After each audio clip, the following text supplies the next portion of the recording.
live. Welcome to Big D After Dark, everyone.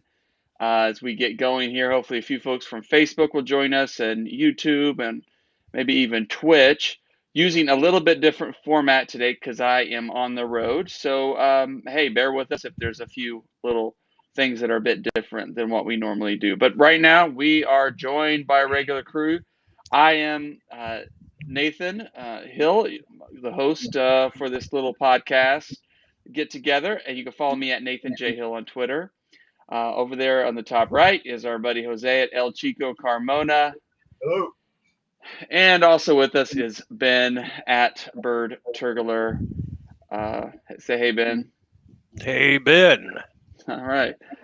Good. We hope folks join us as we get going here. And if you have a question in the chat, just to share it. Share your thoughts with us. We will include those and have those comments and questions shape our conversation tonight, as we have quite a few topics to get to about FC Dallas, about all things FC Dallas universe related, FC Dallas news and notes, transfers.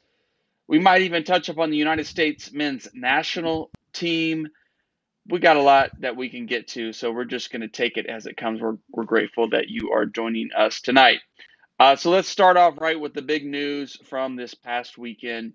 FC Dallas goes up to Portland and loses in a 1-0 tough late loss.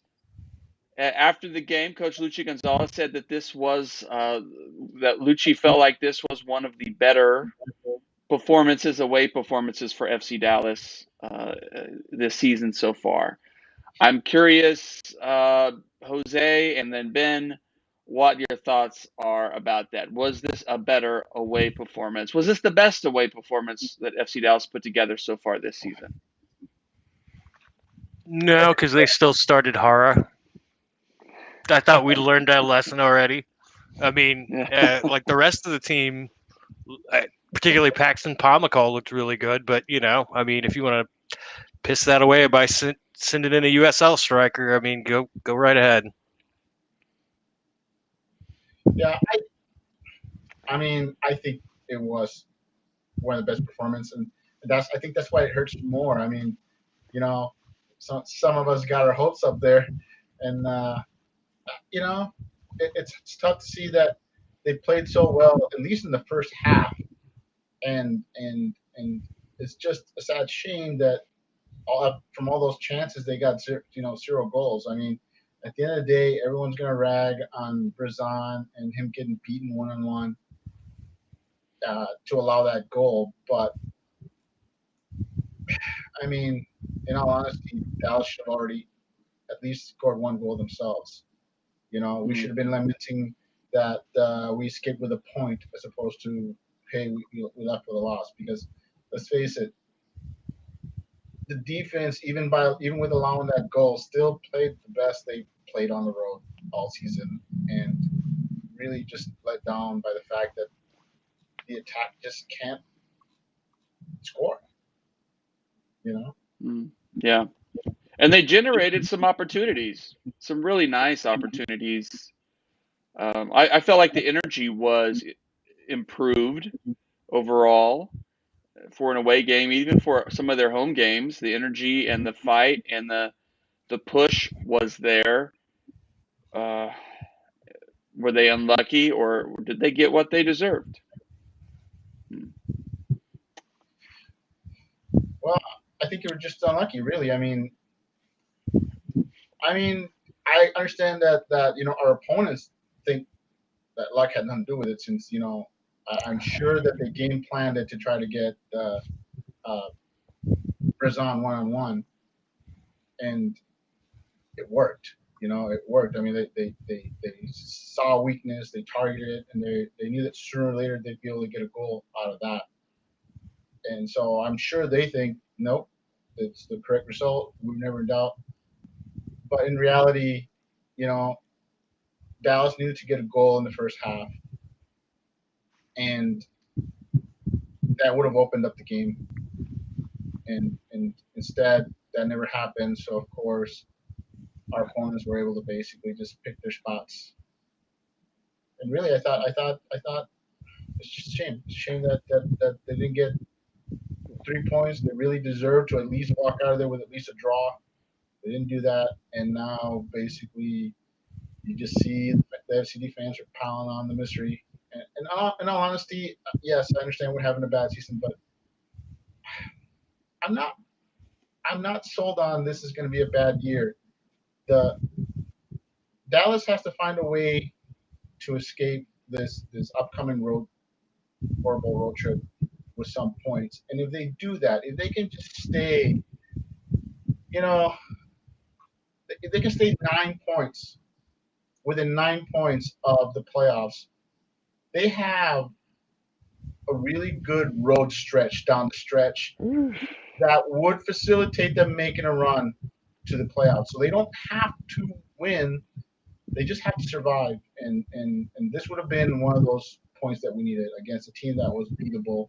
And like I said, it just hurts because you could see that they were there to be beaten, or at least gotten a point, and none of that happened. 9 points. That. I hear you, but that seems pretty. That's some But, distance there. I but mean, right now they're within that striking distance. Right now, they are sure, within that distance. sure. I'm just saying, look at the home schedule down the stretch, and Dallas ends with a lot of home games down the stretch. So they don't. They just have to make sure that the season doesn't fall apart, and that could very well happen in the next couple of games. I mean, a couple more losses, Luchi loses the team, and it doesn't matter how many home games you have. But if they can hover where they're at right now, within, like I said, below double-digit points, you got to stay, like I said, within 9 points of the playoffs. If you can get that towards the final home stretch, when they will have a lot of home games, I think they got like what 5 of their last 7 matches are at home. That just screams run, So they don't have to. They don't have to miss So one of them. patience. So Patience. you're, yeah. I think I'm seeing that the team is building and getting better. There's some flaws that we can't fix that Ben will be happy to tell you about. But you can see where Luchi has found several answers to some questions. And this match highlighted that Paxton looks to be an answer at left wing for as long as he can stay on the field. That has been a weakness for so many years since Okay. you know who left.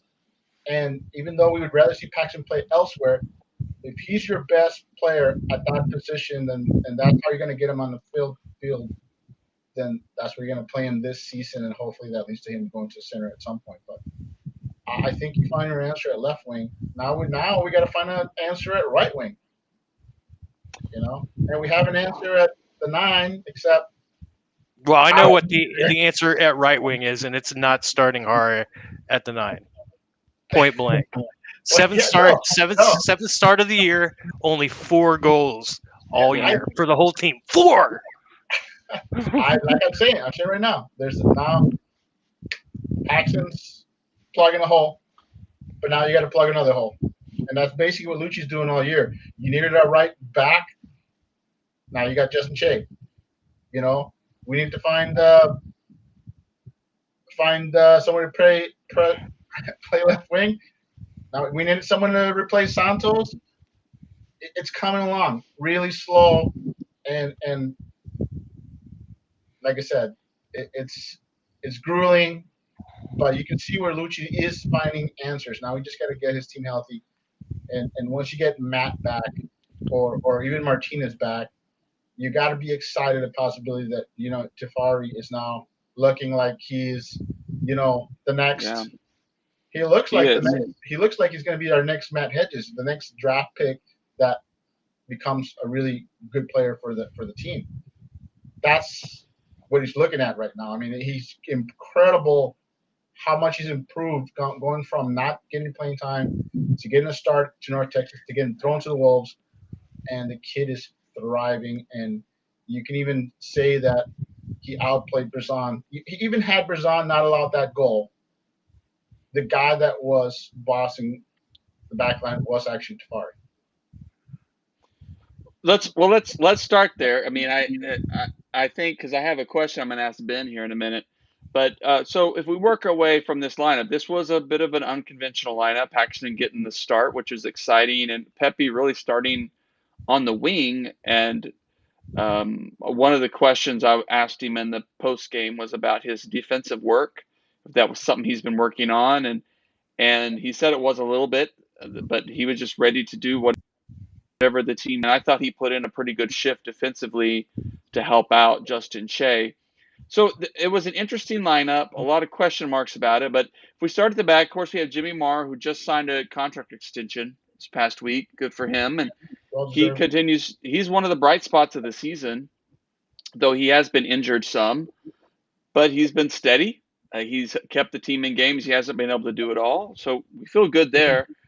Back line, Justin Che is there's a reason why he spent time at Bayern Munich. The kid is athletic. He's smart. He's growing, confident. He made some some rookie kinds of plays, but they worked out because of his athleticism. So far he Munjoma's getting minutes with North Texas right now, right back, and he got sent off actually last game. But right now Justin Che he's locked down the job. It was nice to have Ryan Hollingshead back on the left. Maybe not his best game, but he was good. He was fine. In the middle, he didn't give up any goals. That's right. He didn't do anything stupid. And then in the middle, I think you're right. I think Brisson has been a bit of a disappointment.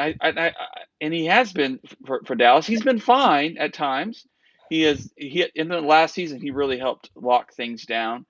But he's also prone to these gaffes one or two times a game that leaves the team in trouble. But he definitely brings fire, and he's a captain for the team. But Tafari has just grown with every game he's played, and so if Hedges or Martinez come back, are you both of you in agreement that maybe Brisson is the one who sits? I mean, I don't know if that's what will happen, but I think the minute Martinez or Hedges gets healthy, Luchi brings out the 3-man back line again and gets us all worked up about it again. Okay. Well, all right. The whole I got to get my best players out there, and it's. I mean, I really don't have a problem with that necessarily, as long as Hara is not on the field. That to me is obviously the most important thing. Buy him out now. He is terrible and a drain on the rest of the team. Yeah. You've got O'Brien that can play. He sucks, but he's fast, which is not just suck across the board. So, you've got to be clear, Sealy that can play. You've got Tomasi that can play. They all have something that Hara does not have, and that's speed. They have something that defenses have to account for. You don't have to account for jack shit with Hara. So the answer is you would still take O'Brien over Hara any day of the week. Absolutely. Okay. Without a doubt. Without a doubt. I think most people would. Because I'm just saying that's why, Pepe was on the wing, not because of Hara, but because of O'Brien. Pepe's on the bench because of Hara. He's on the wing because of O'Brien. Yeah, no. I get that, and I think that was a horrible, horrible mistake. Bad decision, coach.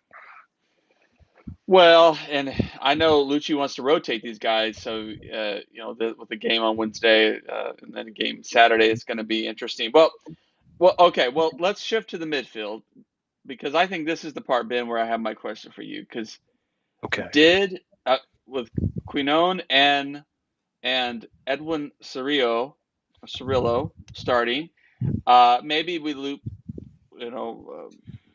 Jesus in as sort of that attacking midfielder option, but we can quibble about that.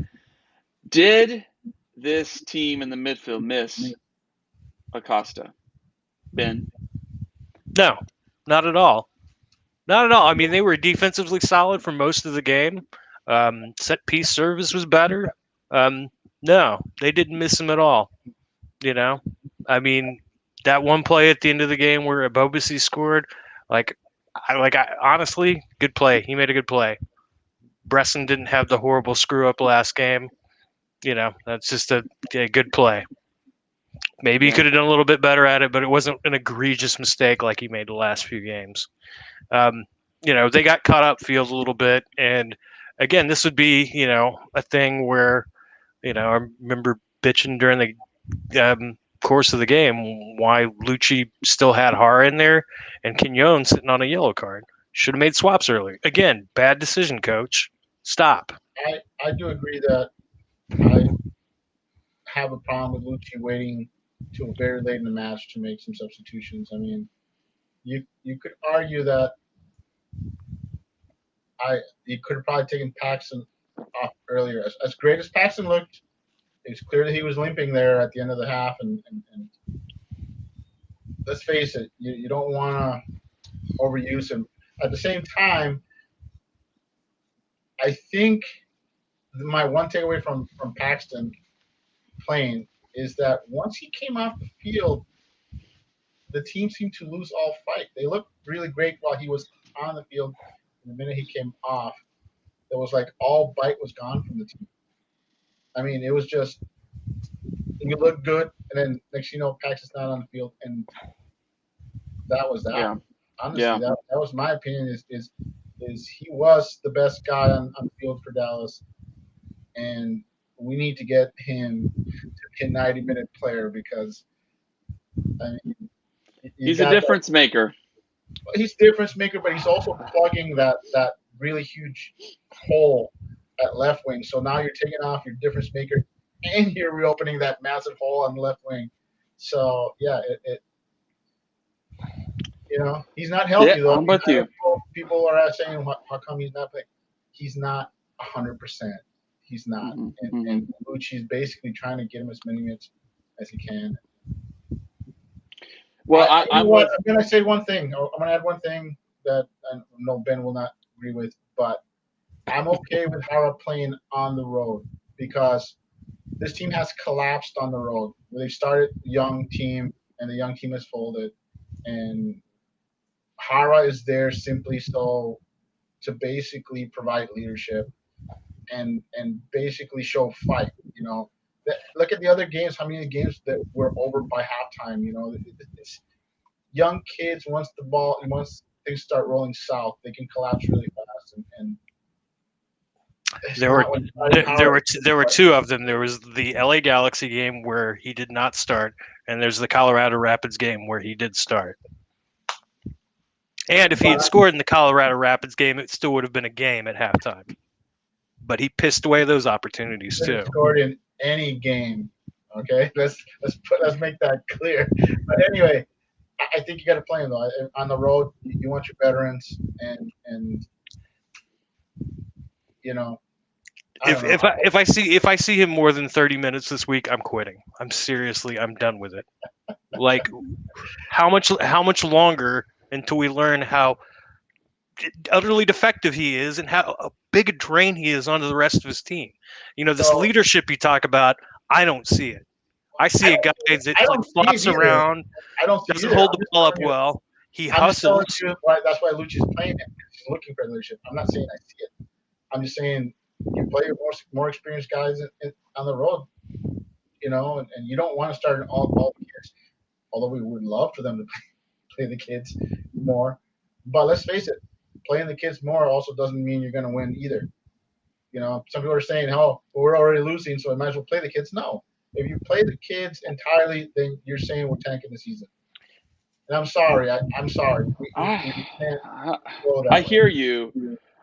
I hear you, but when you start Edwin Cirillo and the kid, you're not at one point thinking like, where's Acosta? He just does his job. We got more spark in this match from our younger players than we did some of our veterans, and I think that's the challenge. Let's not pretend like Edwin Cirillo was a like for like replacement. Of course not. Edwin Sure. Cirillo was paired with Quignon, with our other number 6 back there. There was a dual number 6, and he was basically the training wheels for Cirillo to make sure that he didn't, fold back there. And I think Luchi's basically trying to gain confidence from these kids. He got it from Tafari. Tafari, like I said, now Tafari looks very confident out there. Justin Che looks very confident out there. He gave Nelson a run. That didn't pan out, so Hollingshead's back to left. Now you got Paxton out there. You get Cerrillo. Now, if those guys give you a couple of games like this, not just a one-off, they could come back next game and both play like crap, and then we're back to square one. But if Cerrillo comes out next game and plays good, then maybe he asks him to be the single number 6 back there, which would be great. And I think that's what Luchi's doing, is he's giving these kids a chance to show that they deserve to be out there without somebody watching their back. Paxton has to show that he can go the full 90 minutes. Cerrillo has to show that he can be the lone defender, defensive midfielder. He's not there yet. I mean, I don't know why. I'm just telling you, if you see how Luchi's operating, you can see a continuing to put the young players out there, give them a little bit of minutes, and then slowly give them more minutes, and eventually give them the start. And then how they do with that start, then they earn another start. So, Hara didn't score this week. I think you get Ben gets to be happy. I don't think Hara starts this week. I think Pepe starts in the middle. Hara sits, and then if Hara comes off the bench and scores again, then guess what? He gets to start. That's basically the way it's going to work. Hara's got to show that he can score, and he gets to start. Well, I'm with Ben that I'm just ready for anything but Hara, and I think he gets in the way. I don't think he has. I don't think he has good. I mean, that's not going to happen. I'm just. The truth is, if Hara doesn't get sold this transfer window, and it's probably not going to happen, we're stuck with him. And Luchi's stuck with him, and Luchi has to figure out a way to use him. Our buddy Tommy is joining us. Thanks, Tommy. Good to see you tonight.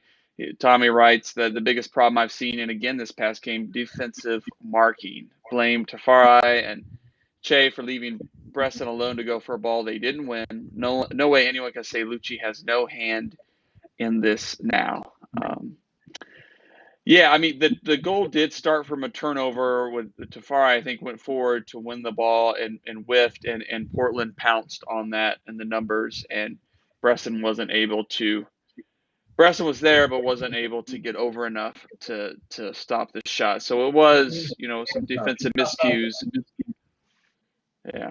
He's not fast enough. And, and that's just it, though, is if you have Matt Hedges, then that's Matt Hedges that's back there, not Bresson. That's Martinez that's back there, not Bresson.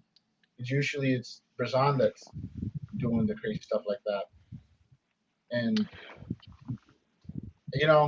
why do you – that had to come from Luchi. Luchi probably gave them instructions. They had the green light to go forward and be aggressive.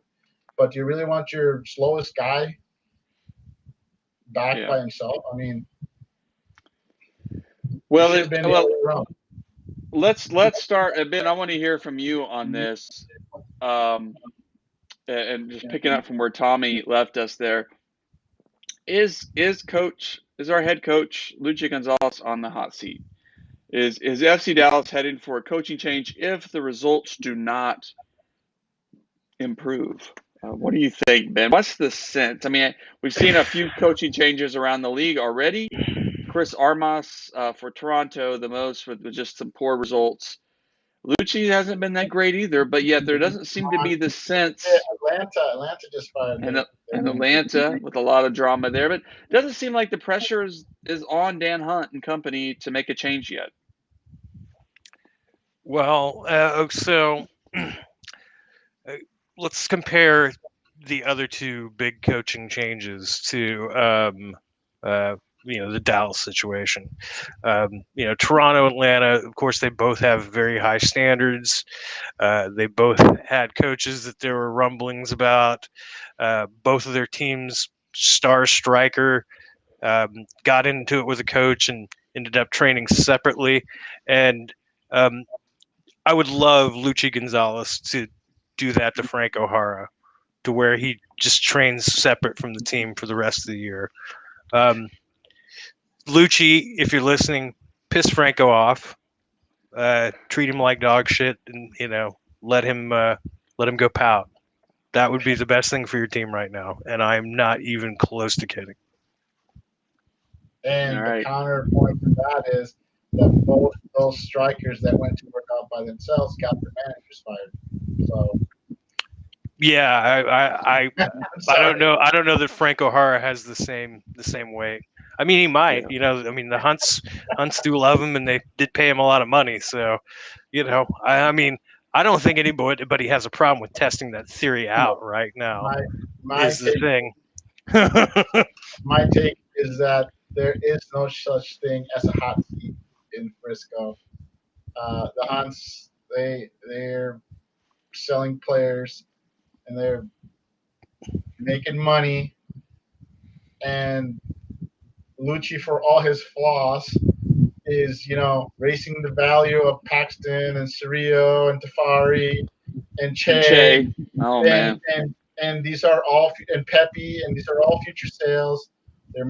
He's making the Hunts very happy, and they don't want any controversy. So this is Lucci's last year in contract, so they'll be more than happy to just let it run out, and then we decided to mutually part, friends, shake hands. We're gonna go get somebody else at the end. In the end of the season, it's not gonna be like you're fired. No, it's not gonna be that. It's there's no hot seat. Yeah. There's no hot seat for all the flaws that we think of Lucci. During his tenure, Dallas has sold more players and made more money, even though we're not seeing any of it. That's a different conversation. Okay, stop you right there. The Hunts have sold more players and made more money off of Lucci's managerial tenure than at any other point. So, Sure. what do you think they care about? By the way, somebody somewhere posted a graphic of the seasons, all the attendance for every season in FC Dallas history, and win or lose, the attendance never really changed. Doesn't really Yeah. affect bad. So yeah. So Do you know? yeah, right.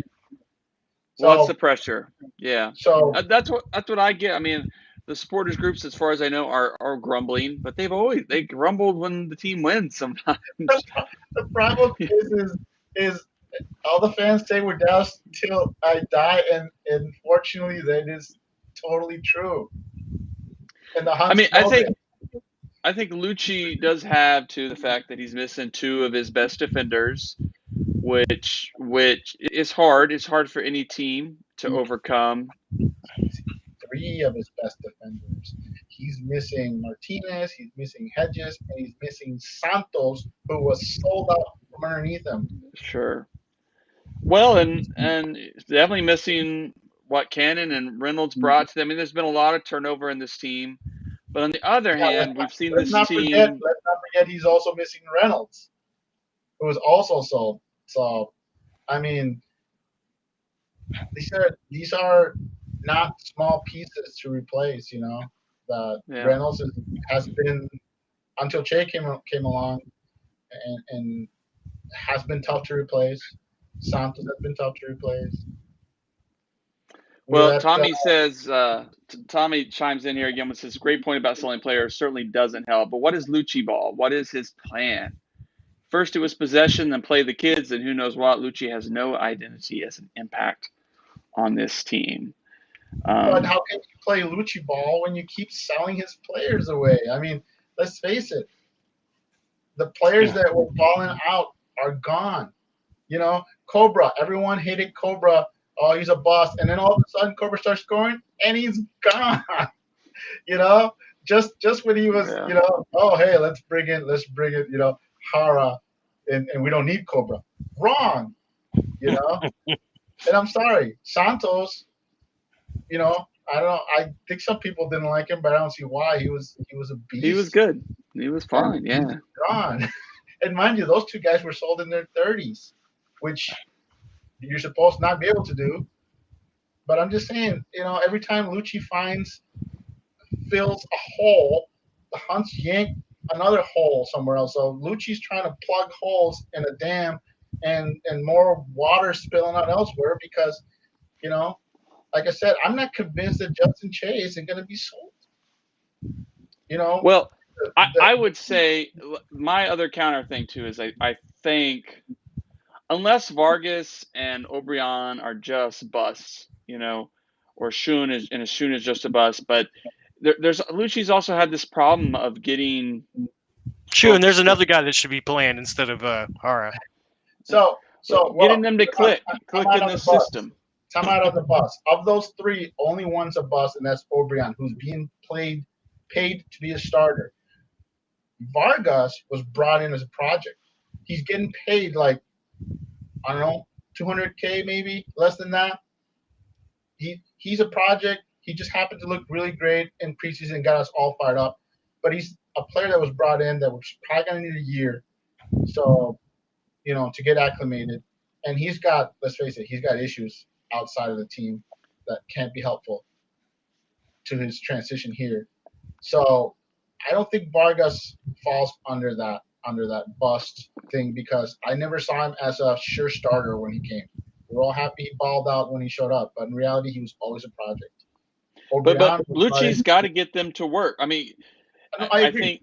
And I think like this lineup from this last game points to the reality too that something's not clicking. That he's not getting what he needs out of even a guy like O'Brien. And Sean, I don't think you can label Sean a bust because he just got here. He's forced out there. He's clearly not ready. He doesn't know his team. And if you've seen his physique, this is a guy that's getting enough season to add some muscle. So I think Sean's another one of these prospects. I lump him with Vargas. He's another young guy who's going to need about a year to get physical, learn the way of MLS, and come back stronger.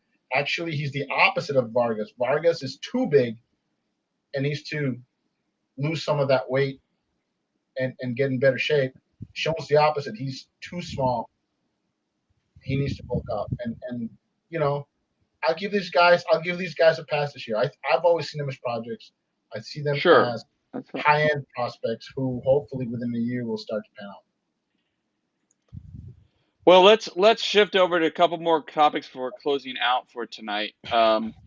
First of all, the news we've already been talking about sales. Tanner Tessmann is sold to Valencia. This kind of sale came a little bit out of nowhere. Out of nowhere, and Luchi loses another one of his guys. Yeah, but on the other hand, too, he's just an intriguing prospect for teams. And so he is. But again, he's another one of Luchi's guys. Another guy that, regardless of what you think of him, he was at least a key contributor. He started plenty of games. Would have been a guy you get off the bench when you need energy. A rotational starter at least at a young age, and he's gone. There's another Luchi guy. So I don't know that. Like I said, I don't think Luchi's in the hot seat because every time he plugs a hole. Like I said, I know these guys are saying that we don't have a starter right back. Che is your starter at right back. I don't care if he's playing out of position. He's played better than Munjoma. He's played better than Hollinshead. And he's averaging like 3 interceptions a game. Nobody else even comes close. He's basically doing what Cannon and Reynolds were doing back there. Not as good as them. He's 17. But he's showing flashes of that. And in all honesty, Bayern's happy to see him play right back because they'd rather he play in a spot where he needs the speed because they expect him to play with speed once he plays center back for them. So it's not at 17. It's not a detriment. He's playing against grown men. He's playing against better competition that he would have seen in the 4th division of Germany. And yeah, he's your best right back right now, and I think he's doing a bang up job. And he's only getting better. He's playing with more confidence. He ain't perfect, but he's clearly outplayed Munjoma. And I think the world of Munjoma. I think Munjoma is going to be the starter there for us for years to come. I think he's going to be like Ryan Hollingshead. He's going to be one of these guys that at some point becomes a starter for us and hangs out for a while. Yeah, and hangs out for a while. And let's face it, for every Tessman, every McKinney, Dallas has to find guys like that are Dallas first guys that maybe are not good enough to go become superstars, but can be solid starters at the MLS level. And I think Cerrillo's headed in that direction. Cerrillo's another guy that, you know, Definitely flashing some quality. Well, then what do you think about Tanner's sale? And I mean, it's just a continued building for this club, right? I mean, it kind of did come out of nowhere. Although, and I had it wrong. It wasn't Valencia. I knew that wasn't right. Venetia. Venezia. Venice, Venetia. basically Venice FC, Yeah. Venezia. Who I will be following this year. I'm pretty excited about that. Yeah. I like It'd the be fact kind of that fun to they're see. bringing in Lucio, they're bringing in Tessman. I hear they're bringing the Canadian kid on loan. So yeah, they're definitely doubling down on some North American talent, It's and exciting. I'm an underdog guy. I don't get me wrong. I watched some AS Roma and I watched some Juventus, but for me, give me an underdog. Give me a recently promoted side that's going to be fighting for, to stay alive, and is going to basically bank on some North American kids to help them, get out of there. And I'm cheering for them because if they avoid relegation and the kids help out, that's more. That's something that other promoters can say, hey, those guys who went to North American route and use that talent to stay afloat. Maybe we can repeat that. So yeah, I'm all for it. I'll be cheering for them this year. I'll be watching them. Sure, I'll watch some Juventus. I'll watch some AS Roma, but I'll be watching more Tessman and Buzio. Yeah, that'll be fun. I'm totally jealous of Tessman. Somebody come by me. 500% raise, Venice, no problem. We'll do it. 20 years old and gonna be, yeah. Oh wow. I mean, I'm sorry, you can't. Yeah, it's exciting for him. Yeah, I mean, he's a good looking dude too, so he's gonna get sponsors at the wazoo. It's ridiculous. and he has this fun story of Clemson, and he's another one of these interesting FC Dallas kind of stories that sportscasters like to talk about. Hollingshead and Tessman, and so what a story. I mean, he really did come kind of out of the blue for Dallas, and last year was an exciting time for him, and you never know how long these kids are going to be around, and of course teams are gonna buy while they're a little bit cheaper and still more of a project, so they can be molded and shaped. But it's exciting. It's an exciting thing to see. Of course, how is that money going to get shifted back into Dallas? Expansion of signings and things. We'll have to wait and see. Wouldn't it be great if we had, owners that would engage the fans, say, "Hey, we're doing this. Look forward to that." We don't get any of that. It's like so here's one's for Tommy. With all this transfer money coming in, I say they buy out Hara right now. Who's with me? I'm fine. I mean, yeah, you need a body. You need another striker up there. So maybe you just go, yeah, but you go get a project. You go get a journeyman. Kai Kamara is available. I would take Kai Kamara in a heartbeat. Yeah. I mean, why not? Let him play out the rest of the season with you and bring him on leg, give him some spot starts. Why not? I don't have a problem with that. I just don't think it's going to happen. We're dealing with the hypothetical here. Maybe we can create the kind of groundswell where we talk the Hunts into spending some money to get rid of their pet. Out hashtag going on with the Hunts out hashtag. It should be Hunts or Hara out. One of you's got to go. And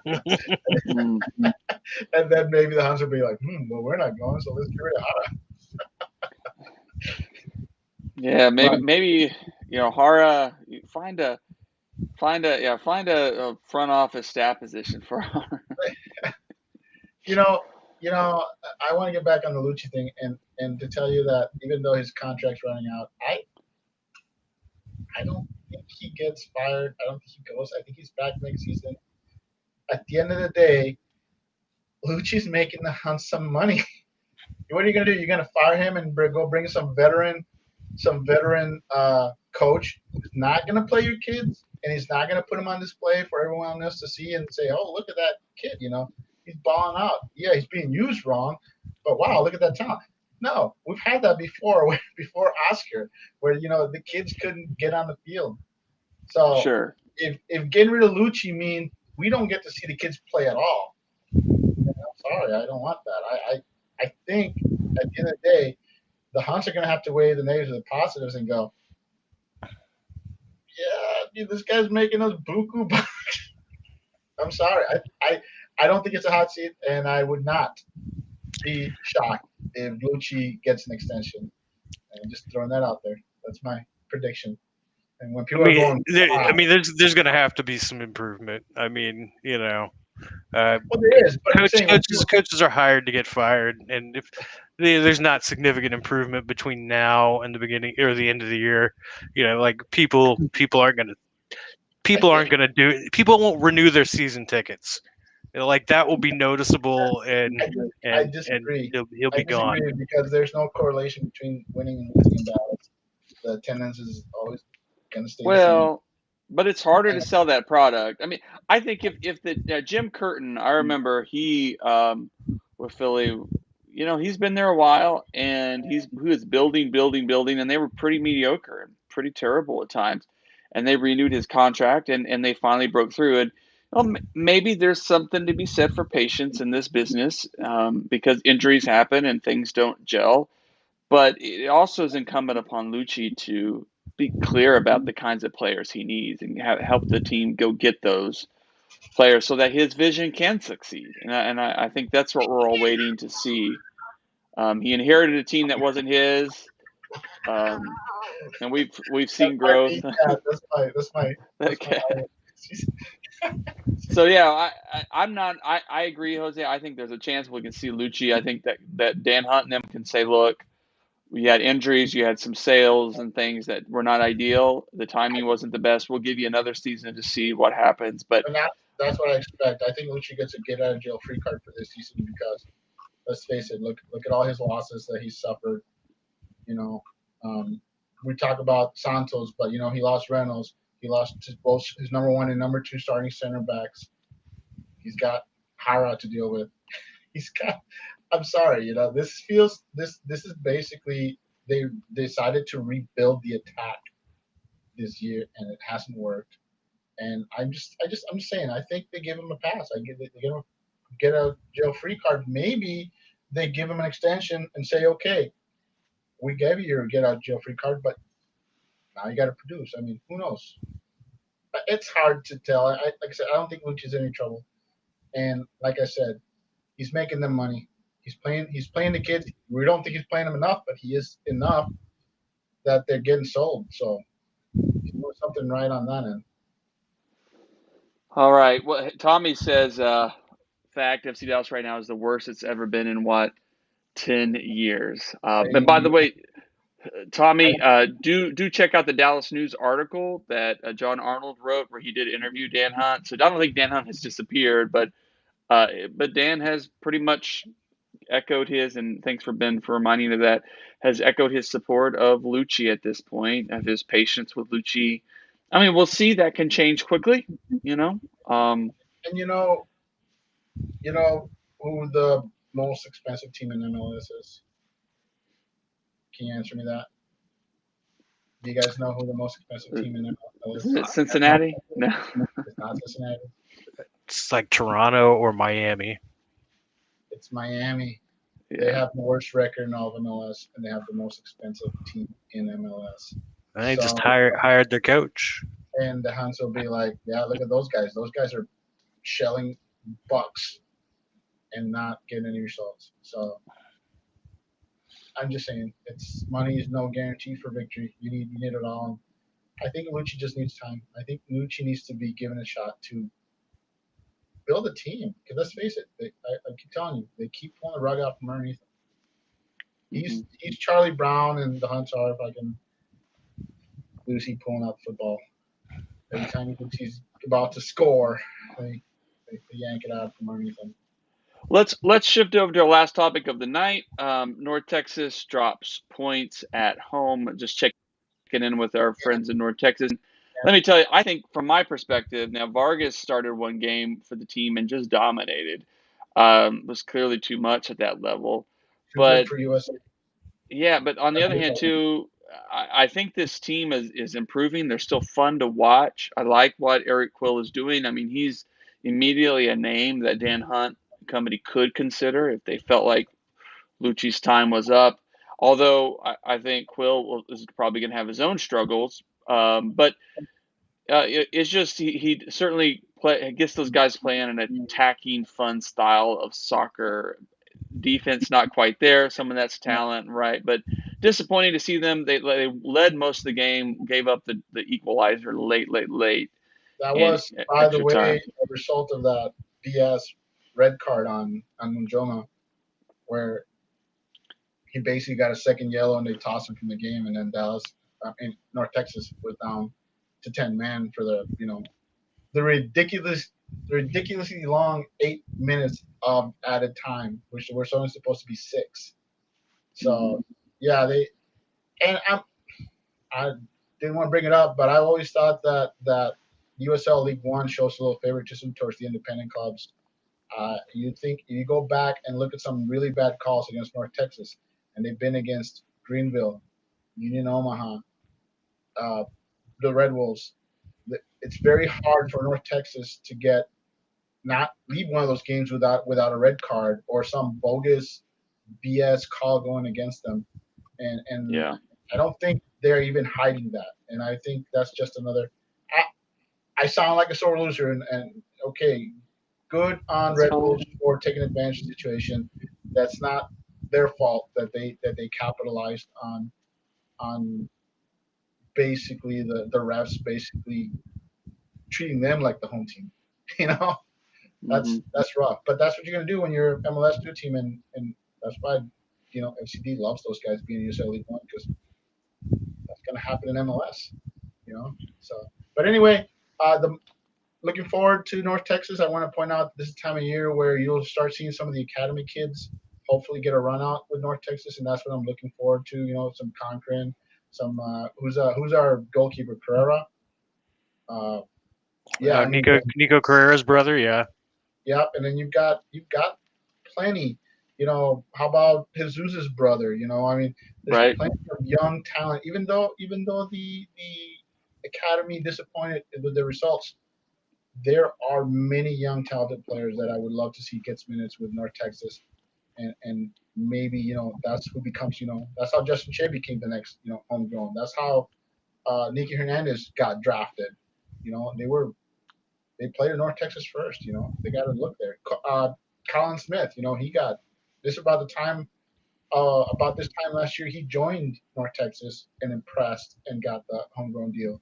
So yeah, that's what I'm looking forward to going forward is even if the team doesn't turn around, they're basically a 500 team, you know. And don't let the standings fool you. It's a non-balanced schedule. There's like 3 or 4 teams ahead of them that have played like 3 or 4 more matches than them, so they'll even out. They'll have a shot at the playoffs. They're like one of 3 or 4 teams that will be battling for those last 2 playoff spots down the stretch. And if Quill plugs the right holes, they should be able to at least get in. Well, it'll And at be that fun point, to watch. I think if they can Fun to get into watch. the playoffs, I think they get fully reinforced and Dallas sends like 5, 6 guys down. So they would definitely be a team you wouldn't want to play in the playoffs.